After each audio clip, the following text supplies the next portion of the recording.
All right, guys, welcome back. Today we're going to do a new comic. It's a 4-issue miniseries called Mortal Terror from Dark Horse Comic. This is issue number 1, made by Christopher Golden, Tim Levin, Peter Bergting, and Chris O'Halloran. Mike Mignola cover, by the way. So I was intrigued about, basically the whole premise. But then when I bought it, I just forgot about it, right? Because I had to, with most comics, I have trouble getting the complete set. And I believe I have issue 3 coming my way. Issue 4 is in pre-ordering. So, yeah, I hope it's good. But right off the bat, this is fun, in my opinion. But, I'm going to show you, and you please give me your thoughts in the comments below after the video, right? And if you are not subscribed, but you're still watching my videos, please subscribe to my channel. I'm doing daily videos. Every day is something new, right? It's like Christmas, but then different. Anyway, so we see here this young girl called Kathy or Kathy Rose, and she's basically bothering this man, and so she apologizes. Catherine Rose Chatson, you'll be the death of me. Apologize to Jonathan, but truly no apologies are necessary. So basically. He wants to have a chat with this young girl, but then he hears a sound, and he says, "What the F?" And I believe this, I'm not sure what this is in London, by the way. Is this, around the 1800s, 1700s? Did they say this word? I do not know. Anyway, but there's more explosions, and he's just running, and he's just, what the hell is happening here? An explosion, it had to be. Please stay calm, let me through. And who are you supposed to be? The bloody king? And this people are on fire. And they say the sun. And I think, wait, what? Vampires? So yeah. Now, it's a little bit unclear to me what's happening. And people are on fire the whole time. And he says, run, get out. And because everyone started to get on fire. And he jumps out of the train. And he's burning. And we see a little bit of a tooth here in his mouth, right? So does that mean this guy is also a vampire? Now, again, there's explosions. I don't know what is exploded. Is it maybe the outside walls? They are in the tunnel. Maybe the explosions. Yeah, I think this is it. This is some kind of a hole. I didn't see it before. So the sunlight comes in, and, well, the train is just, it's not running, it's driving. And then sunlight comes in, people, okay, very clever, I get it. Anyway, there's also is this how you call it? A carriage? Sorry, again, I'm not an English native speaker, if you probably know. And he says, bastard son! And this is what happened last night. And these vampires are getting ambushed. And ambushed by mortals. But they say, kill the mortals, make it fast and bloody, then form on me. You hear the commander, mow these savages down. But he's been stabbed in the back by a silver sword. And so this is Quincy. Now, wait a minute. Jonathan? Quincy? Okay. I'm coming back to that a little bit later. Sorry, what's with the resolution? Come over here. Yes. And he's in agony, this guy. And then... come on, Westenra, tear your squat. But bloody hell, the sun, it fucking hurts. It's gonna be all right, Quincy. You not let some slippery silver finish you. Commander Westenra, find a dark place. If you burn to death out there, we all done for. No need, we're nearly there. And this is, they called, sorry, cannot see it very well, the Morning Gate, right? And then these vampires are safe. And he says, get out of the way, because somehow this is some kind of a tunnel with houses. And, there's a world in here. And move your asses. He's been stabbed deep with silver and the poison's still spreading. Get him to Seward. Hospital Valhalla. I was looking forward to this one. And maybe you get a trade paperback. Anyway, the art...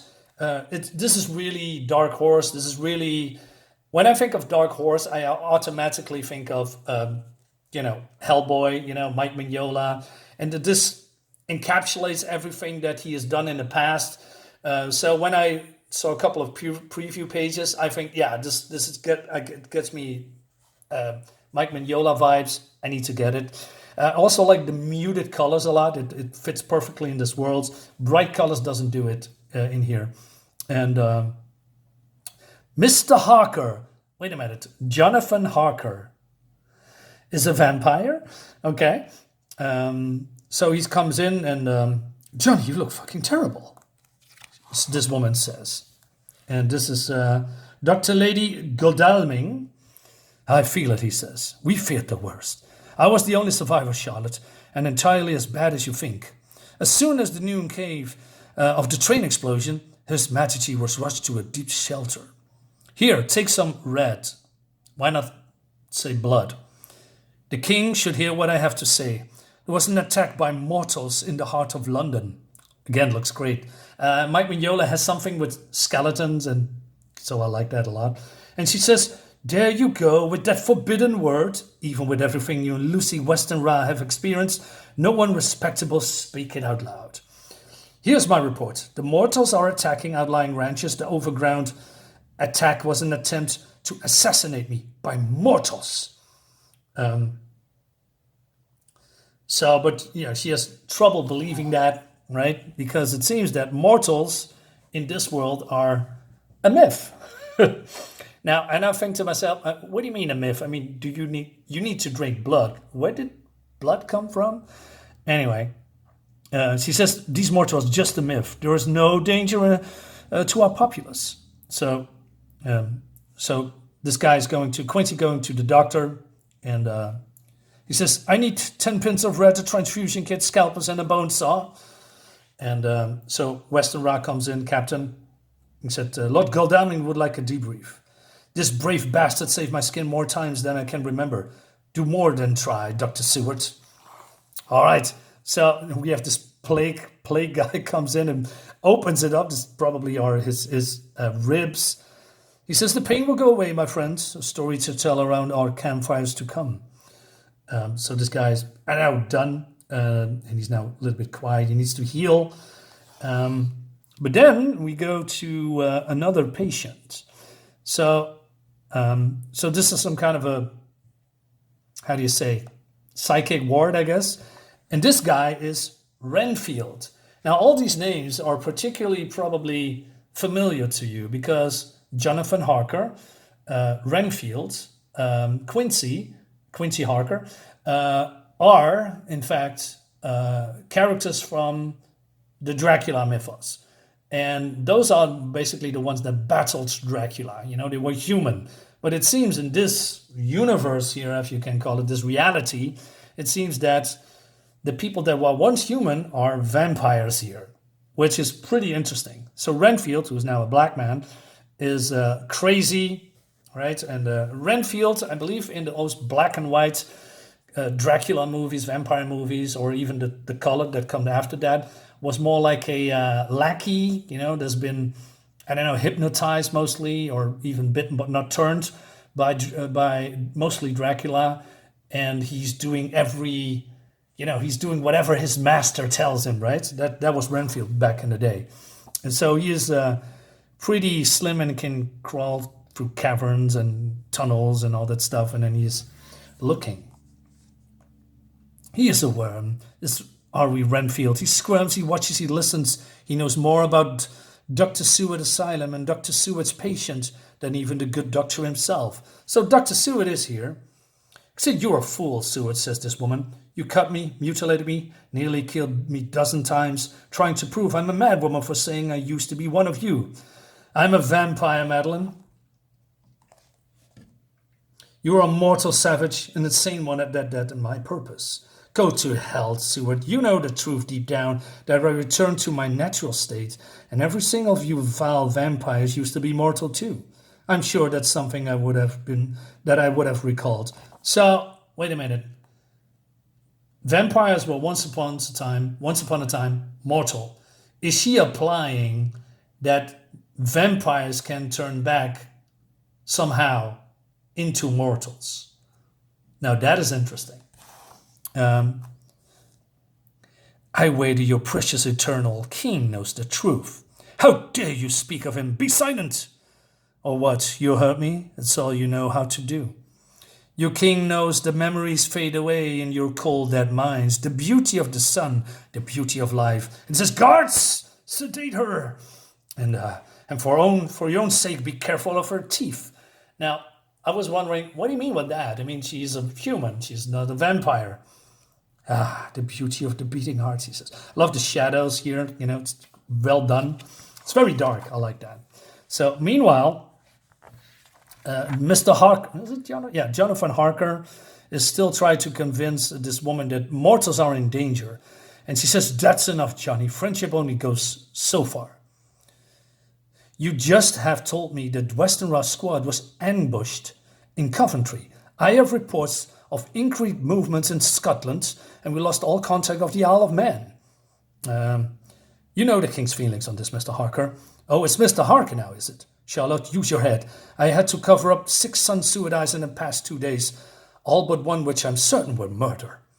I was on my way here carrying classified reports of all of these things, murders, infiltrations, loss of contact with outlying areas. They killed a trainload of the king's subjects to attempt to stop me from giving you this briefing. For the mortals to do such a thing, they would have to know the route. They would need spies inside the government. Now you're getting it, he says. Hellboy, yeah, cool. So Captain Westenra comes in, and he says, you need to start listening to this man.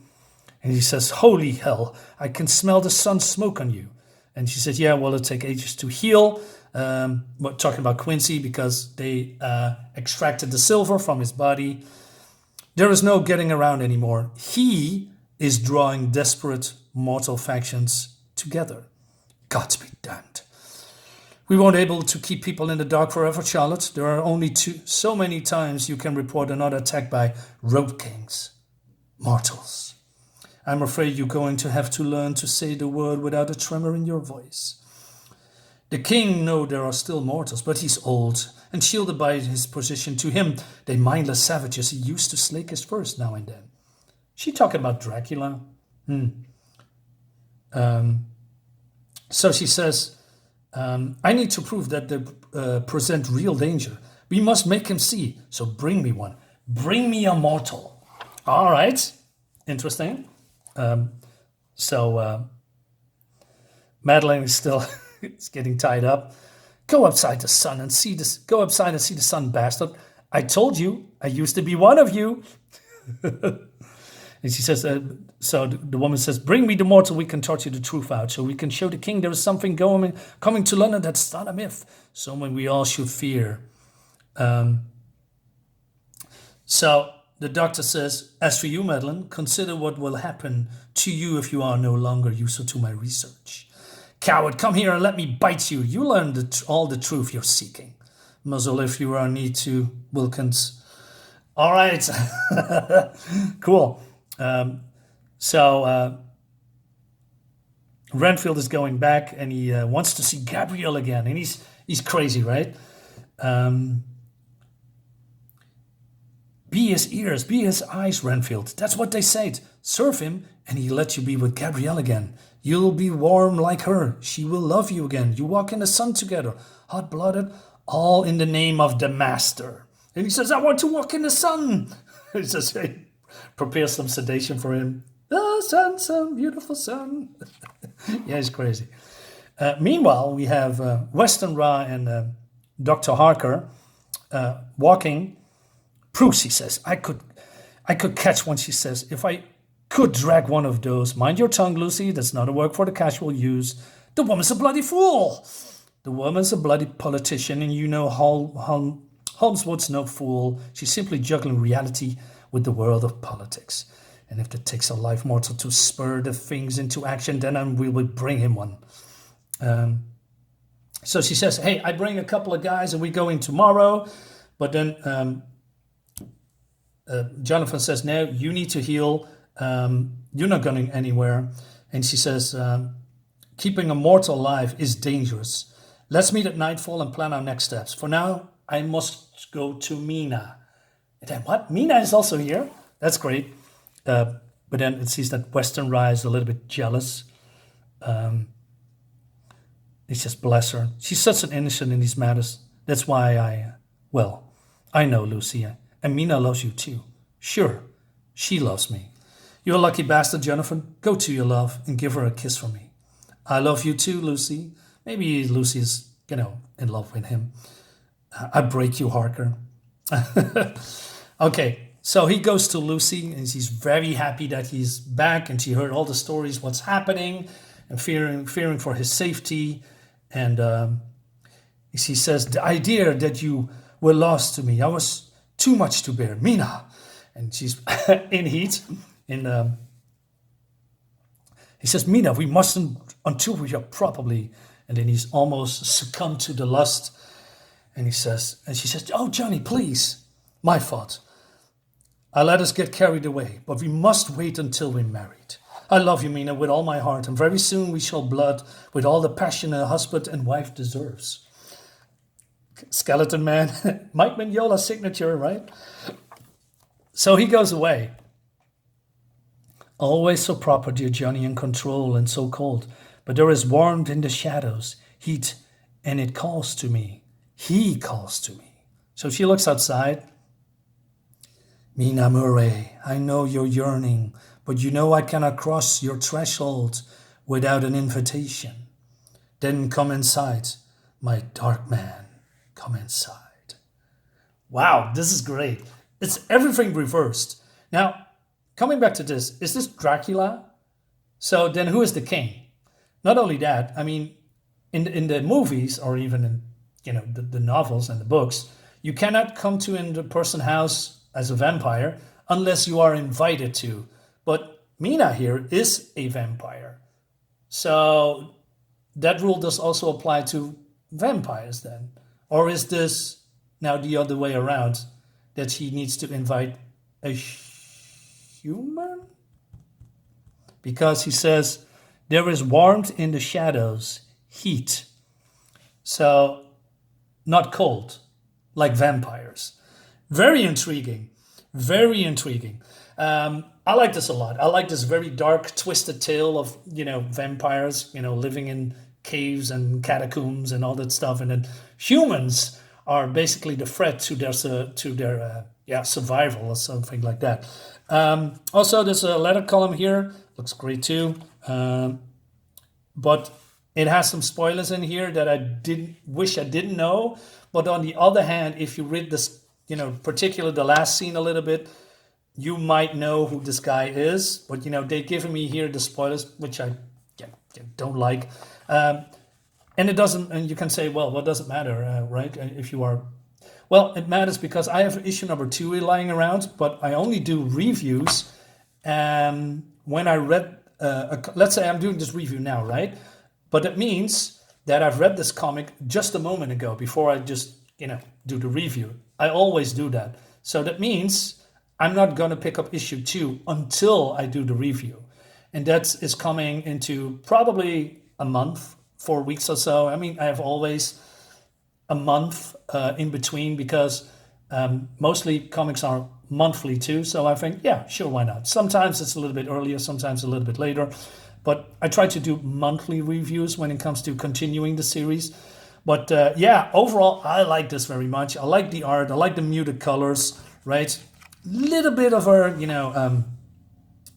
I'm not sure the word F, the fuck word is modern. It maybe in this time period, not timeline, time period is, they can use the word back in the 1800s, probably in London. I'm not sure this is in the 1800s, but, that's a guess. I also like that, human vampires can turn back to humans. That's interesting. So yeah, overall, great job. I enjoyed this a lot. So guys, let me in the comments below what you think about this, and see you next time. Bye-bye.